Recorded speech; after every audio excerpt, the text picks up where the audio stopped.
Protectorate Productions Comedy Showcase. Here we go. And now, some Protectorate Production bloopers. And that is the solution. The butler did it. Brilliant, Watson. No. What? And finally, the conclusion. The butler did it. Brilliant, Holmes. How did you do it? Well, it was quite simple. With my brilliant deduction and my amazing powers of observation, I deduced that there was only one possible person that could be in the room at the same time as the maid, and that was the butler. Did I say... No, dang. No, I didn't say it. Take two.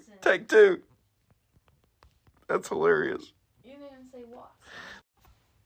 And I deduce the butler did it. Brilliant, Holmes. How did you do it? Well, it's elementary, my dear Watson. You see, the butler was the only one who could be in the same room as the maid on that day at that particular time. I'm not Watson. And I didn't say anything about my powers of deduction either. Take it. And finally, now the conclusion. The butler did it. Brilliant, Holmes. How did you do it? Elementary, my dear Watson. He was the only one who could be in the same room with the maid at the time of the murder. I'm not Watson. And I didn't do it again. Turn to 1 Samuel chapter 15. First Champs. See, now that I try to record something. 1 Samuel chapter 15. Guys, I was thinking to myself, the minute you start recording, you're going to regret you did it. But that's all right. I do a little bit of comedy, and sometimes I'll find something I messed up, in one of my sermons. Like, were you there the time I knocked down the guitar? I think it was at Shiloh. And I knocked down the guitar. I said, that's okay. That's what tuners are for. And I ended up, a lot of times I end up deleting it off of that sound, but I'll put it in the bloopers on my comedy stuff that I do, because it's just funny stuff that happens, and it's almost like the bulletins, the bloopers in the bulletins you see sometimes. I guess life just happens, and God uses us regardless, and that's all right. The village didn't have much in the way of trade, just an old tavern called the Woolly Cat. Just an old tavern called the Woolly... I didn't realize I'd made a tongue twister. There's some bloopers for you. Just an old tavern called the Woolly Caterpillar. Here's something you may have heard before, but it's worth repeating. Today we are interviewing the world's oldest wrestler, still wrestling today.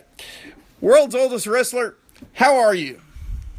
My name is Billy Bob Joe, and they call me the Black Gorilla. I was a young lad. I was only 5 years old. I was the youngest wrestler ever. I beat that young man. His name. What was his name?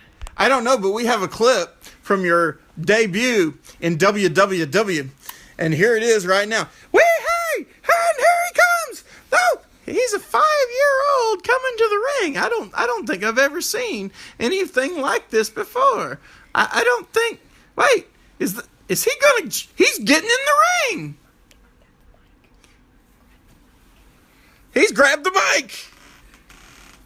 Well, I don't know what to do here. I'm a little boy. I don't know. Well, I'm a British boy.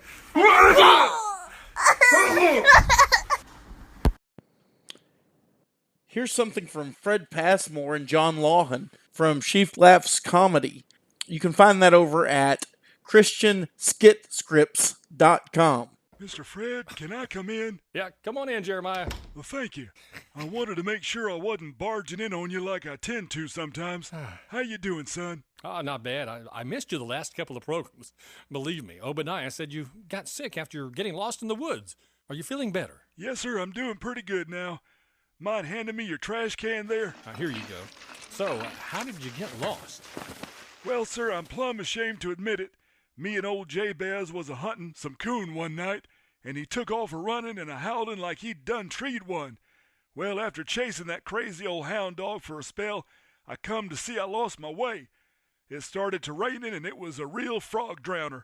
So we's holed up in a holler tree, and I tell you, spending the night cooped up in a rotten tree trunk with a stanky old wet hound ain't my idea of a vacation. Sounds terrible. It was. But that ain't the worst of it. The big old hoot owl that lived in it weren't too happy to find us in his house when he got back, and that morning there was feathers a-flying and fur a-flying and pieces of my coat flying. The owl was a-screeching and a-flapping, and Jabez was a-howling and a-snapping, and I was a-hollering and whapping at him with my hat. It was worse than the time my mama came home and found my daddy talking to a pretty tourist that stopped for directions. Sounds like it was upsetting for everybody. Yes, sir, we was all tore up over it. Me and Jabez looked like we'd been through a cotton gin. After we got away, we found our way home, and both me and Jabez came down with a cold. We was both sicker than a dog. We was both eating grass before it was over, too. Well, at least you had Obadiah to help out by doing some of your work while you were sick. Yep, he's not too bad sometimes.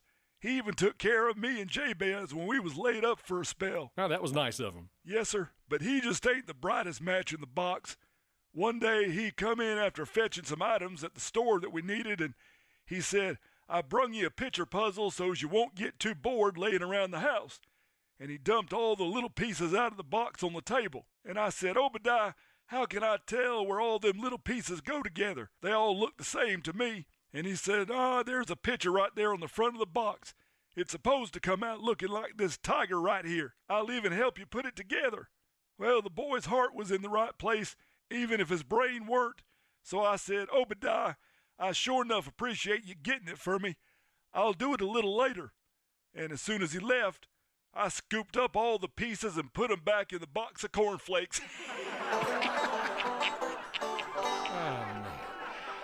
Yep, that old boy's ladder don't reach all the way to the attic. The other day when I was reading him the Bible, he asked where Cain got his wife. A silly question. I told him his grandma found him one. But I'm praying for him, 'cause you don't have to be smart to come to the Lord, just willing. I better get a move on. Lots more cans to empty. See you later, Mr. Fred. See you next time, Jeremiah. What a character. And here's this week's Old Time Radio Moment, brought to you by the Retro Radio Podcast and Keith Heltsley. We will present our dramatic highlight, Death in the Nightclub. The scene opens in the office of the District Attorney, Fearless John Benny. It is the last day of the big trial of Three Tonsil Divine, and Benny is making last-minute preparations before entering the courtroom. Curtain music.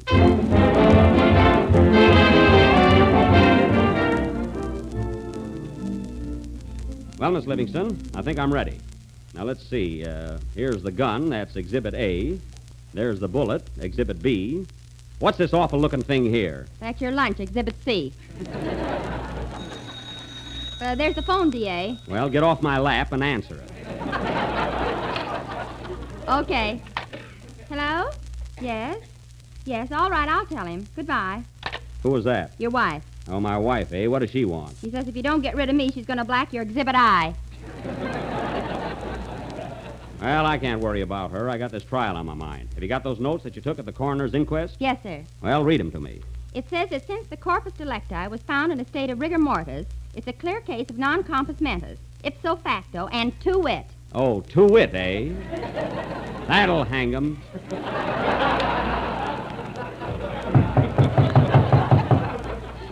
Who's there? Kenny Baker, Exhibit Me. Oh, come in. Well, Baker, did you get those fingerprints I sent you out for? No, but oh boy, have I got a clue. What'd you find out? Well, I was up at the Hotsy Totsy Club snooping around, and the head waiter came over and gave me a kick in the pants. Gave you a kick in the pants? What does that have to do with this case? Well, at least we got footprints. That's fine evidence. Well, come on, Baker. We got work to do. And in less than 3 hours, that jury will bring in a verdict of guilty, or my name ain't Fearless John.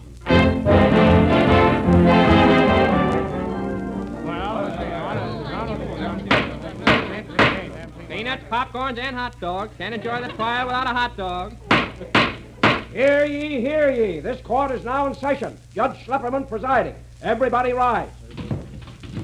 Hello, everybody. Sit down and be quiet, please. We will now continue with the case of the steak versus the wine.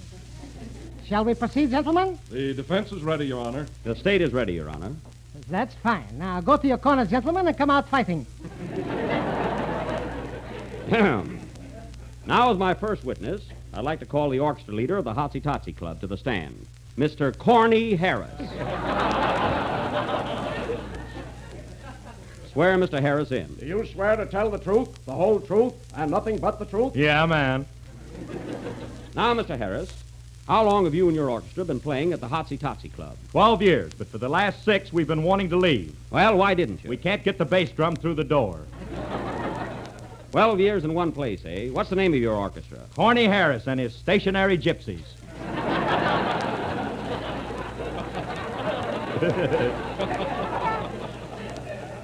I see. Now listen, Corny.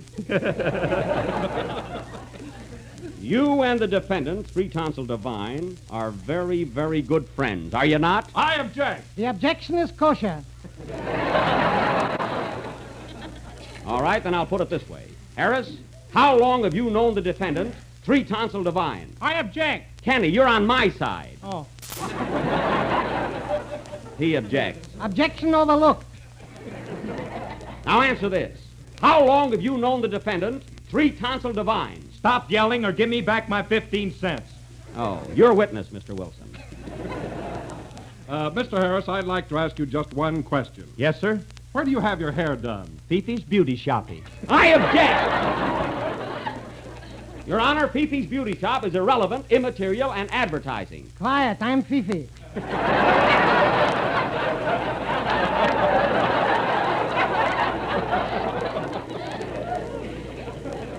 Oh, I see. A sideline, huh? No more questions.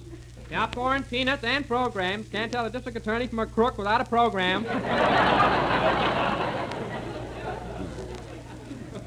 Your Honor, the state would now like to call on the dancer at the Hotsy Totsy Club, Miss Gertie Lastrip. Ah, now we're getting someplace. Take the stand, Miss Lastrip. Do you swear to tell the truth, the whole truth, and nothing but the truth? What do you think, big boy? Oh, what a hospitality. Now, Miss Lastrip, you're a dancer at the Hotsy Totsy Club, is that right? Yes, you mind if I take off my hat? No. And on the night of the murder... You mind if I take off my coat? No. And on the night of the murder, you were dancing, weren't you? You mind if I take off my Yes, hat? I do. Please, let her alone. It's warm in here.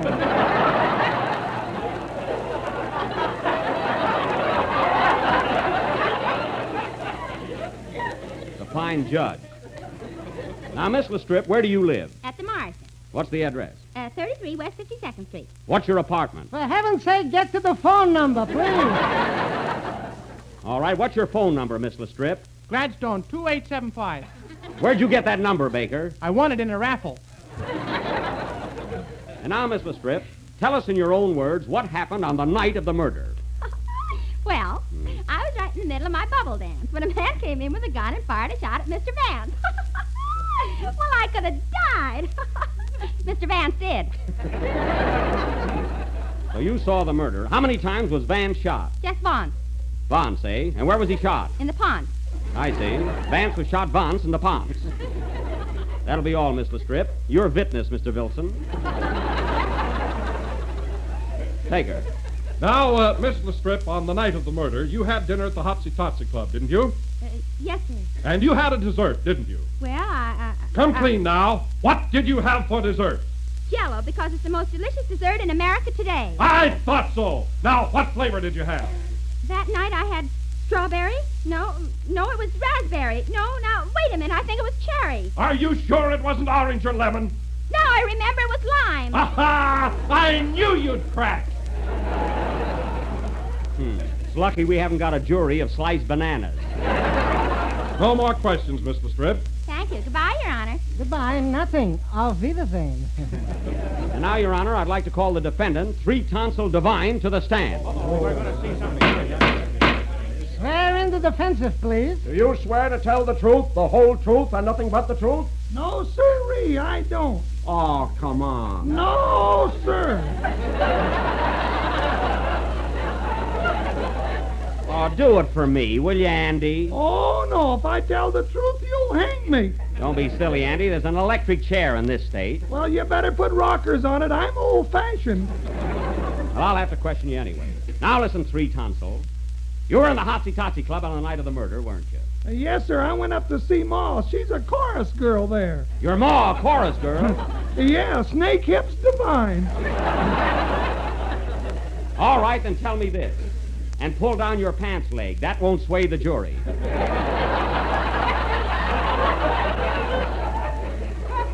Now tell me, you hated Hamilton Vance, didn't you? No, I didn't. You were seen leaving the Hotsy-Totsy Club with a gun in your hand. So what are you stalling for? You killed Vance and you're gonna fry. You're gonna burn. You're gonna sizzle. Gosh! You haven't got a chance, Divine, so you might as well confess. You murdered Hamilton J. Vance. I didn't do it, I tell you. I didn't do it.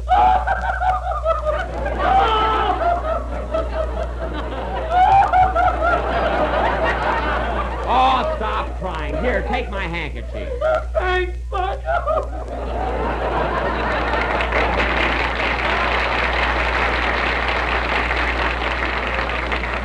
I can't get anywhere with this guy. I only had some new evidence. Hey, D.A. What is it, Baker? I was just out in the hall and I met the bartender from the Hotsy-Totsy Club. You did? Yeah, he saw everything and he wants to talk. At last, our key witness. Nice work, Baker. Right this way, Mr. Nazaro. At last, I'll cinch this case. Take the stand, Mr. Nazaro.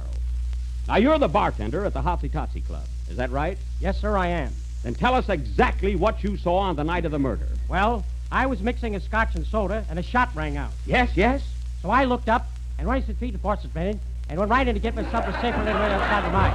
Of course, I was seen it was disfigured me, and I felt so bored. And even see the friend was sitting there, oh, it was awful. What was awful? I'm telling you, that Mr. Gurm's seat was mine. The only secret find is this made right of it, but it's phone. Look, and ran right into the Princess. Will you talk English? What did you see? I told you. The famous seat wife was sailing motorbike and reminded us to be the cellar. Never said I don't say. What? What was that? Somebody just shot the judge. Hooray! We've got a new case. Play, Phil. Vance was probably a rat anyway. Have a good day, and remember, laughter, it's a really good medicine.